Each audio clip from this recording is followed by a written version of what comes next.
Arigitani a mĩrimũ ya mahĩndĩ matabanĩtie ũrigitani ũcio harĩ mũndũrũme ũmwe ũkoretwo thibitarĩ-inĩ ũcio thutha wake kũgũa kuma nyũmba ya ngoroba ĩrĩa marakaga. Nĩ twahota kũmwĩka operation which has been successful. It has just ended, and the operation yatongorio ni one of the doctors who is an employee wa county ĩno, Dr. Ng'ang'a, ena timu ĩno ĩ haha thutha wakwa, and mũrwaru ũcio tũkĩaria thaa ici nĩ kũrikava ararikava, na within a matter of days agũkorwo agĩthiĩ na magũrũ. Gũkinyanĩra kwa mĩhang'o ĩyo ya gũthĩnja mũrwaru ũcio nĩguo ekĩrwo cuma nĩ ũkenereirwo nĩ arigitani thibitarĩ-inĩ ũcio, makĩranĩra gũthiĩ na mbere kũheanaga ũtungata mũkinyanĩru kũrĩ arwaru arĩa marĩ na mĩrimũ ĩtiganĩte makĩria ya mahĩndĩ. Mbere ĩyo arwaru ta acio makoretwo magĩtũmwo kaunti-inĩ ya Naikuru kumana na wagi wa macini na arigitani ya mahĩndĩ thibitarĩ-inĩ wa JM Memorial.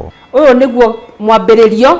We will be doing more such corrective surgeries nigetha andũ arĩa angĩ mena thĩna ta ũcio kana mathĩna mangĩ orthopedic ma mahĩndĩ na ma nerves magoka na magateithĩkĩra gũkũ. Ikĩo gĩtũmire ũmũthĩ tũkĩmũrehe gũkũ thieta tũhote